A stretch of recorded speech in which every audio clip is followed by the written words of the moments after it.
This is Standing Watch. And now, Evangelist Norbert Link. Now, I've given a Standing Watch program recently on certain aspects of it, and not everybody liked it. And what I'm going to say now, I believe even less people will like it, especially when it's going to be posted. Not talking about those who are listening in now, but when it's posted on the internet. Because in light of increased domestic violence cases, in light of increased suicides, in light of unparalleled amounts of unemployed workers in the United States and around the world, we can now find out that more and more voices are being heard, questioning the restrictive measures taken to combat the coronavirus. And I'd like to just give you a few examples. I don't know whether you've heard about the Ron Paul Institute. They are sending out very interesting comments and articles and opinions. And so on April 7, they published the following statement: resistance building to coronavirus house arrest orders. It is about time.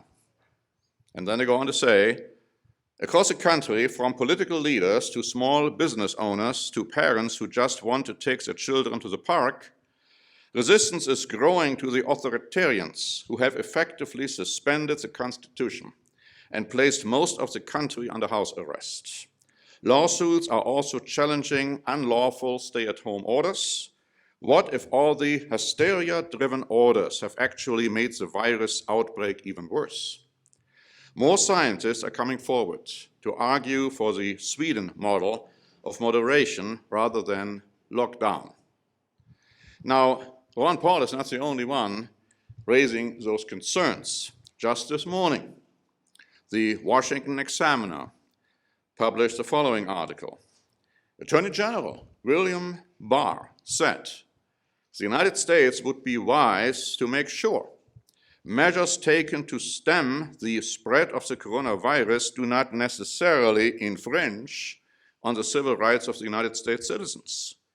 I think we have to be very careful to make sure that the draconian measures that are being adopted are fully justified, and there are not alternative ways of protecting the people, he said. I am very concerned about the slippery slope in terms of continuing encroachments on personal liberty. And again, he is not the only one questioning the constitutionality of those measures which have been taken. Newsweek wrote this on April 3. On his Fox News program on Friday, host Tucker Carlson said infectious disease expert Dr. Anthony Fauci had been wrong about the current coronavirus pandemic in the United States repeatedly, and that his call for all states to issue stay-at-home orders would amount to national suicide. He said more than 10 million Americans have already lost their jobs. Now, the thing is, that was written in April 3, but now it's almost 17 million as of this morning. 17 million Americans have already lost their jobs, and they say the figure is probably much higher than 17 million, because many cannot even get to the unemployment offices. Some say it might be 20 to 30 million pretty soon, losing their jobs. Tucker Carlson said in here, imagine another year of this. That would be national suicide, and yet that is what Anthony Fauci is suggesting. Carlson suggested Fauci was not looking at the economic ramifications of the coronavirus response because Fauci has bulletproof job security.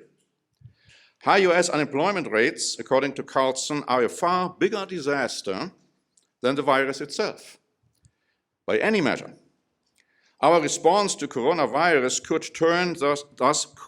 turn this into a far poorer nation. Poor countries are unhealthy countries, always and everywhere. In poor countries, people die of treatable diseases. In poor countries, people are far more vulnerable to obscure viruses like the one we are fighting now. You want to keep Americans from dying before their time, they then do not impoverish them, he said. The Associated Press wrote on April 8 that conservative voices are pushing for an economic and social restart, urging Trump to overrule health officials. At some point, the president is going to have to look at Doctors Fauci and Birx and say, we are opening on May 1. Fox commentator Laura Ingraham tweeted, give me your best guidance on protocols, but we cannot deny our people their basic freedoms any longer. There are more and more, and I could give you literally dozens of articles pointing out these kind of concerns. And I'm talking about America. I'm not talking about Germany and Austria, where things are equally bad, perhaps even worse than they are here. But I want to read one more article, because to me that was an extremely interesting eye-opener. And it was written by the Washington Times, by no means a left liberal paper. They published this article on April 8. It's an analysis opinion piece by Cheryl Chumley.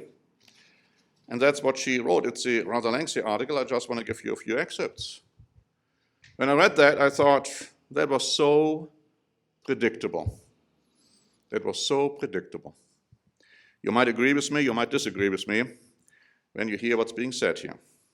Anthony Fauci, America's most listened to medical professional on the coronavirus, has just warned that cooler-head coronavirus watchers have suspected all along that this country may never, no, never, go back to normal.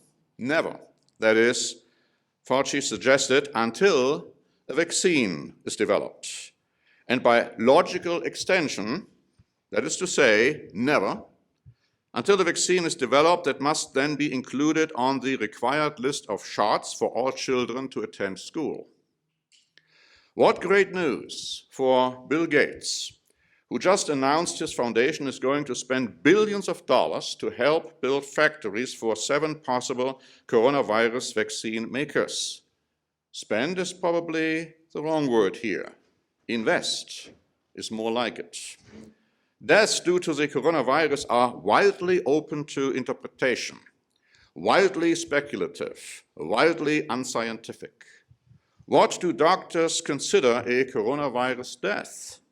In the United Kingdom, health officials give daily counts of deaths of those who tested positive for the coronavirus, but who might have actually died from other medical conditions. In the United States, doctor discretion reigns. The World Health Organization, UNICEF, the National Institute of Allergy and Infectious Diseases, and the Bill and Melinda Gates Foundation have announced a collaboration to increase coordination across the international vaccine community and create a global vaccine action plan. The Gates Foundation reported in a press release. The collaboration follows the January 2010 call by Bill and Melinda Gates for the next 10 years to be the decade of vaccines. The decade of vaccines? It's a structured campaign. It includes a leadership council, a steering committee, an international advisory committee, and more. But here's an interesting link. The leadership council is comprised of Dr. Anthony Fauci. The Gates Foundation reported. Fauci, the same guy who just set the stage for the dire need for a protective coronavirus vaccine, has a vested interest in seeing this vaccine come to widely administered fruition. For certain insider folk, vaccines are great economic and political investments, especially when they come as saving grace solutions to widely spread fears, especially when they come as required mandated protections for global populations. So I want to leave you with this, and you can do with it what you please.